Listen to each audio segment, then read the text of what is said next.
Fala galera, aqui quem fala é o professor Bruno Sampaio e vamos lá para mais uma questão de física. Uma espira circular com 6 centímetros de diâmetro está imersa em um campo magnético uniforme de intensidade 3 vezes 10 elevado a menos 3 Tesla, formando um ângulo de 60 graus em relação às linhas de campo. Qual é o fluxo magnético que atravessa a espira? Dado. Considere π igual a 3. Então, galera, a situação que nós temos é a seguinte. A questão falou que nós temos uma espira circular. Essa espira ela tem uma determinada área, nós não sabemos ainda o quanto vale. Mas para determinar o fluxo magnético, a gente vai precisar descobrir essa área. Mas vamos começar anotando o restante das informações. Essa espira, eu coloquei ela aí num plano vertical, cuja linha normal a ela vai estar aí na horizontal. No meu exemplo aí que eu coloquei, a questão não está determinando nenhuma situação visual, né? É só para a gente ter uma base. A nossa linha normal é ela, que faz 90 graus com a superfície da espira, está aí apontando para a direita. O que a questão falou de fato no texto é que essa espira ela está dentro de um campo magnético. Além disso, ela está fazendo um certo ângulo com as linhas de campo magnético. No caso aí foi dado que o ângulo que ela faz é de 60 graus com as linhas desse campo. Além disso, é dado também no texto que essa espira, que é circular, tem um diâmetro de 6 centímetros. O diâmetro, ele é o dobro do raio, ou seja, o raio é metade do diâmetro. Se o diâmetro vale 6 centímetros, é porque o raio dessa espira é de 3 centímetros. Sendo que centímetro é uma medida de comprimento, porém não representa o sistema internacional. E para a gente trabalhar com essas grandezas é bem útil usar o sistema internacional, que para a distância seria metro. Para a gente passar de centímetro para metro, basta a gente dividir por 100, ou dá no mesmo multiplicar por 10 elevado a menos 2. Colocando potência de 10, a vantagem é que a gente não tem que trabalhar com casas decimais. E aí a gente já fica com o valor do raio em metros. Então com isso, com essas informações, a gente já consegue determinar qual é a área dessa espira. Sabendo que ela é circular, a área pode ser calculada como πr ao quadrado, ou seja, π vezes o raio ao quadrado. A questão falou que nós podemos usar o valor de π igual a 3 e o raio em metros a gente acabou de determinar acima. Porém, ele está ao quadrado nessa relação. Então, vamos resolver primeiro o que está ali elevado ao quadrado. Se eu tenho dois valores ali sendo multiplicados e os dois estão elevados ao quadrado, é elevar ao quadrado do primeiro e multiplicar pelo quadrado do segundo. Então, por enquanto, eu vou repetir esse 3 aí que está na frente, que corresponde ao valor do π. E vou utilizar o 3 correspondente ao raio. 3 ao quadrado vai dar 9.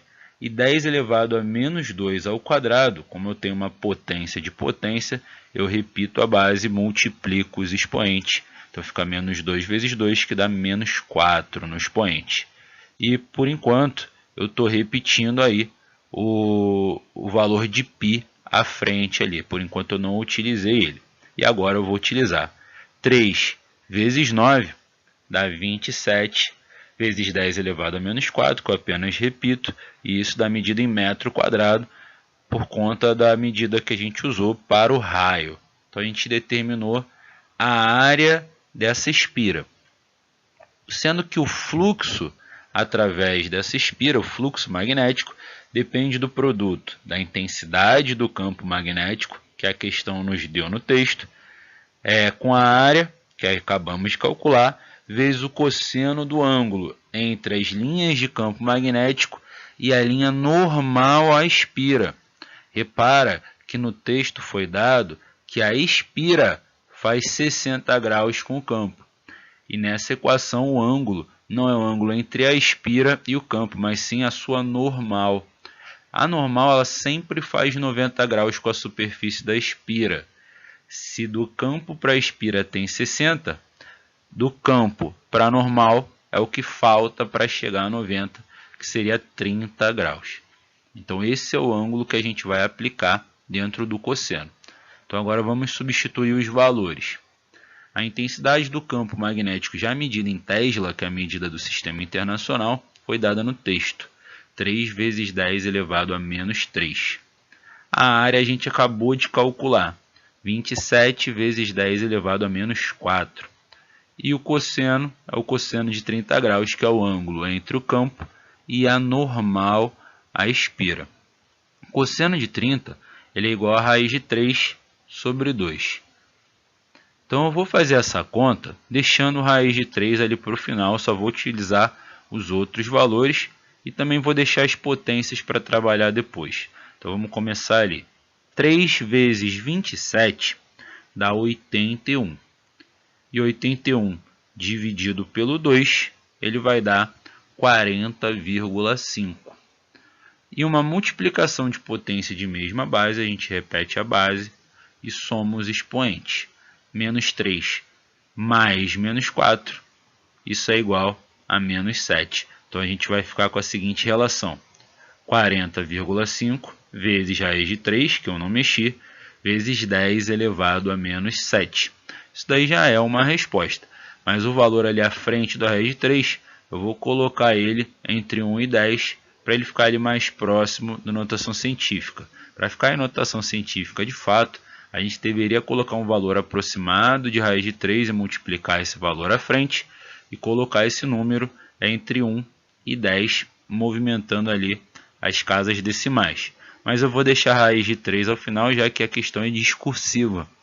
Então, o que eu vou obter ali como resposta, mexendo uma casa para a esquerda no valor da frente e no expoente somando uma unidade, é que esse fluxo magnético é igual a 4,05 raiz de 3 vezes 10 elevado a menos 6.